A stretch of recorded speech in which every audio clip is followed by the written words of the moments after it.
Hello chess friends and welcome to Azar of Chess channel and welcome to a beautiful tournament that will follow now in the next 2 weeks. Welcome to the US Chess Championship in 2024 that's going on now in the beautiful St. Louis Chess Club. And in this tournament we'll see 12 players playing a one round robin of 11 rounds. So it's a classical time format chess event. Last year, the winner was the top grandmaster Fabiano Caruana, who is also playing here. Has, I think, decent chances to win the whole thing. In my opinion, Fabi, when Magnus Carlsen is not playing, is always the favorite to win anything in these competitions.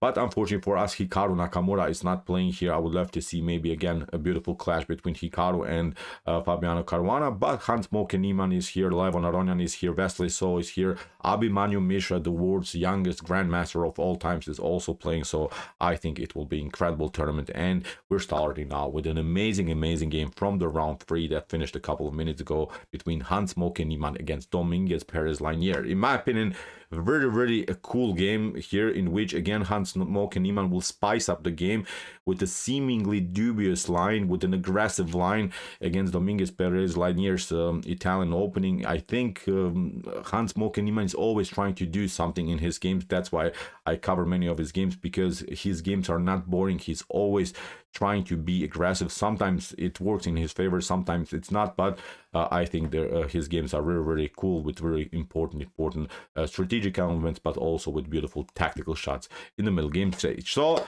let's see now what happened with the white pieces. Hans Moke Niemann opened with move e4, e5 by Dominguez, Perez, Leinier. We have now knight to f3, knight to c6, bishop to c4, the Italian opening, Giuoco piano, calving, and now knight to f6. Pretty normal stuff here. We have d3, d6, c3 with preparation later to maybe break and enter with the move d4. We have now castling, which becomes now the Giuoco pianissimo, the classical variation. We have now a rook to e1, a standard idea of the Italian opening, with some ideas then afterwards to reroute the knight to d2, knight to f1, knight to g3, knight to f5, or maybe knight to e3. So pretty standard maneuver of this knight from b1. We have now a5 by Dominguez, Perez, Leinier, not allowing here the move b4 by Hans. h3, prophylactic idea by Hans, not allowing to get pinned maybe here by the bishop on g4. And now Dominguez does the same. It's not allowing also to get pinned here by Hans Moke Niemann's bishop here on g5. We have now knight from b to d2, normal development, and now bishop to e6.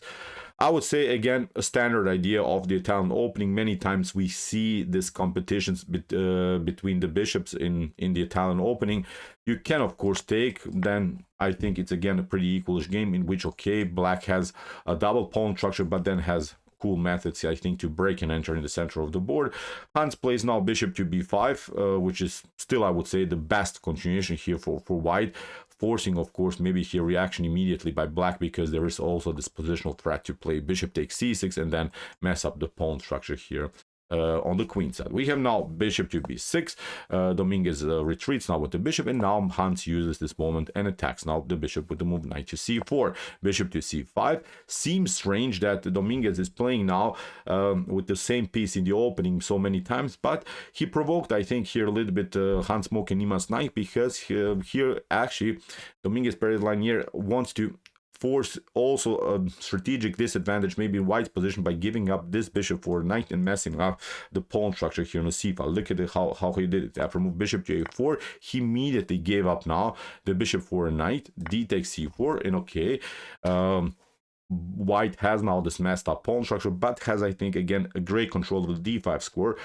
I would say a pretty equalish position, because still white has the bishop pair on the board, but from a pawn structure point of view, obviously black is slightly better. So nothing dramatic is, I think, so far going on.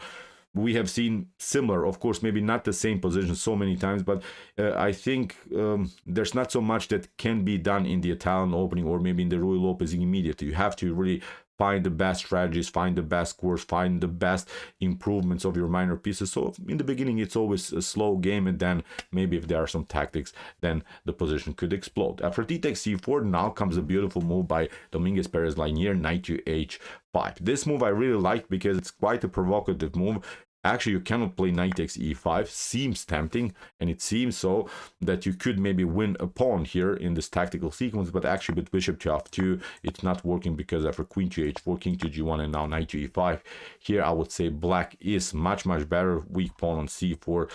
Here the king is very endangered. Many dark square problems in front of white king. Many holes that black can attack, even with f5, breaking then the position. I think the position could collapse here after a couple more moves for white. So of course, here from knight to h5, Hans, Moke, and Niemann is not falling for this. It's not playing knight takes e5, and now actually, after this brilliant move by Dominguez, Perez, Leinier, now Hans plays a great theoretical novelty. It's a risky move. The engine doesn't like this move, but here Hans, Moke, and Niemann played the aggressive g4. Usually in chess history, a3 has been played. Also king to h2 is pretty fine, I think, or maybe bishop to e3 first of all.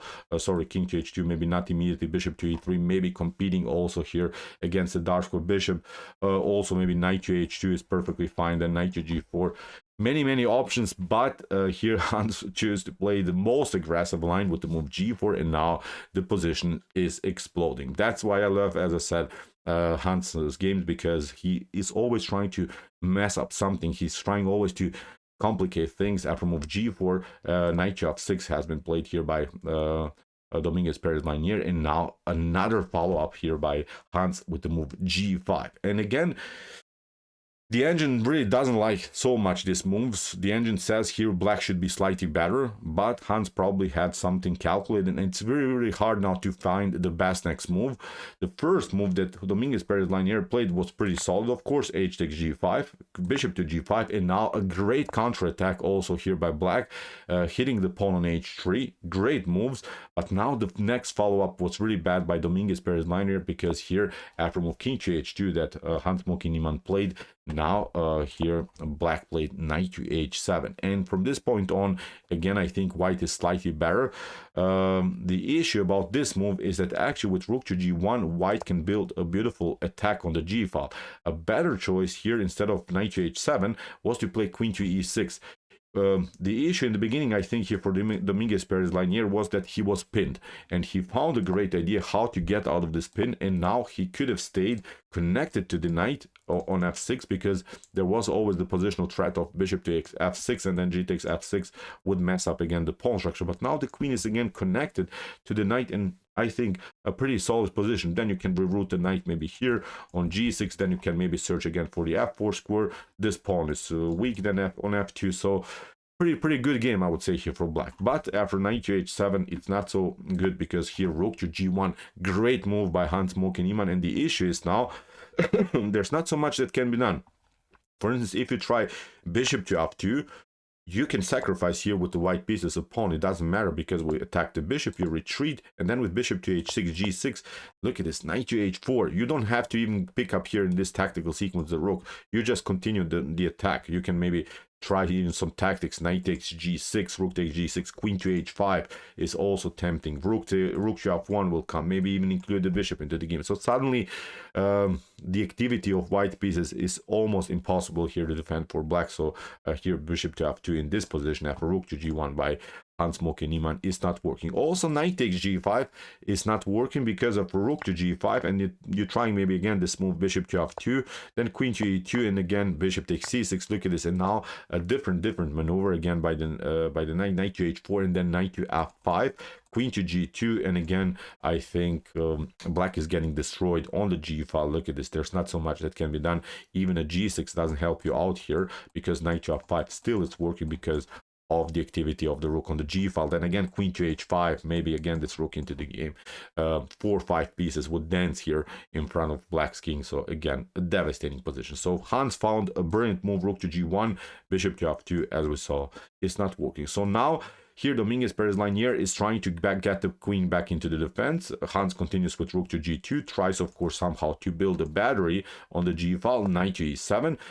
Here black is trying to get the new defender into the game, and now bishop to d2. Great move again by Hans, keeping the attacking flow, but now Hans doesn't want to lose anymore this bishop, because the bishop is useful in this tactical ideas with bishop to h6 and putting more pressure against this weak pawn g7. We have now knight to g6 and now queen to e2, again preparing the rook battery on the g file. And now there's maybe one chance here for black to survive the game with maybe this idea with knight to f4, forcing this move bishop to f4, e takes f4, and then after bishop to c2.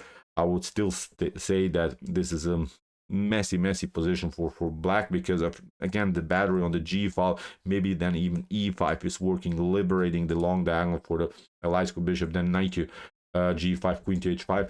But at least you can maybe battle, and this is now a potential opposite color bishop's endgame, and maybe in a opposite color bishop's endgame, maybe black could squeeze a draw out of this. So knight to f4, maybe just hold the position somehow. At least you're blocking out your opponent's Dashko bishop out of the game. But here Dominguez, Perez, Leinier played queen to f6, and this is not good, because here Hans continued the attacking flow with rook to g4. Great move. Now this move knight to f4 is not even so dangerous, because after bishop to f4 it's a different story. Now the rook can come into the game, g6, and then look at this, bishop to c2. Again, this idea e5, and then bishop to g6, rook to g6, rook to g6. Many options. I don't want to show you now any possible line, but I think we can agree when the e5 move comes, then many tactical problems black will have for sure. So after rook to g4, that's why c6, rook to g1, and now king to h8. Here Dominguez, Perez, Leinier is getting out of the g file attack, but again bishop to c2 with the idea is to somehow get also this bishop into the game. Bishop to b6, rook to g2, and now after bishop to d8, now comes another beautiful move here by Moke Niemann, and that's the move I really like, because this move is a great positional move. It's, I think, also move that realizes the potential endgame ideas. In a potential endgame, you should always calculate what kind of a pawn structure could I have, what kind of a mobility of my pawns could I have. Could I have maybe a distant pass pawn? Could my opponent maybe create a pass pawn? Obviously, maybe with the move d5 here, black could have some chances to open the position somehow. So that's why Hans played a brilliant c5. I really love this move, because after d takes c5, now Hans solved here these problems on this side of the board. Here, of course, black should be slightly better because of a 4 versus 3 situation on this side of the board, but it doesn't matter. Nothing will happen on this side of the board. Now Hans cleared the d file and has now great chances. Now the whole game is coordinated towards the king side, and now Hans continues with the aggressive h4. We have now the move c4. Who cares about one pawn? Now h5 by Hans, putting more pressure against his knight. And now after knight to e7, now comes rook takes g7, and the position is really collapsing here for black. Here Dominguez, Perez, Leinier is trying to battle with rook to g8. We have now rook to g3, and again, even if you try rook takes g3, that's what I liked about this move c5 here by Moke Niemann. Look at this, after f takes g3 and queen to e6, then maybe g4 could happen. I just wanted to show you, even after many trades of pieces here, notice that in this tactical sequence, Moke Niemann would create himself an outside, a distant pass pawn, at least a pass pawn. Although the material is equal, now even if black manages to somehow defend the whole position, even if black reaches the fully endgame stage, still it's a winning position, because Hans has this h pawn that's rolling. So look at maybe knight to g8, and then rook bishop to e3. Black still needs, of course, to defend this, but even if he defends it, then again, it's completely winning here for white. Really interesting stuff. Instead of this move rook takes g3, Dominguez, Perez, Leinier played even a worse move with b5, but now Hans continues with knight to g5. Now he wants to trade off everything, because who cares? This pawn is, of course, rolling, and this is now the main strategic endgame goal here by Moke Niemann. Queen to e6, queen to f3, and here I have to say also Dominguez, Perez, Leinier was under huge time pressure. He had around 5 minutes on the clock, and now under such pressure, he made now a crucial blunder in the game. Knight to c8 is now a completely lost game, because Hans played the beautiful bishop to f6 with a check and cleared now the g file. He took now simply the rook. We have king to h7, and now rook to e8, another great move here by Moke Niemann. And in this particular position here, Dominguez, Perez, Leinier resigned. So what's the issue about this move rook to e8?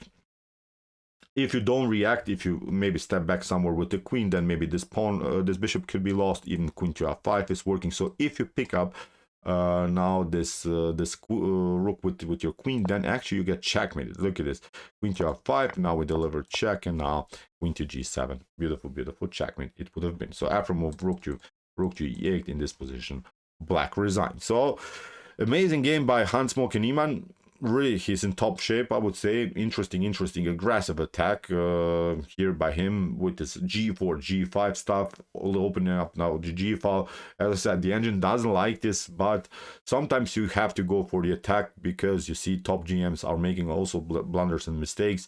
Brave game by Moke and Niemann, and I think he deserved his full point today in the third round of the US Chess Championship in 2024. Okay, interesting ideas of the Italian opening. If you want to see some other beautiful commented chess games here on my YouTube chess channel, check out our playlist. Here are some games that we have analyzed before. And if you want to see even more aggressive games, check out our commented chess games played by computers, where we analyze beautiful AI games. Here's also the link. And if you like this content, hit the subscribe button. See you soon with some more videos. And what do we say in the end? Chess is the best, of course.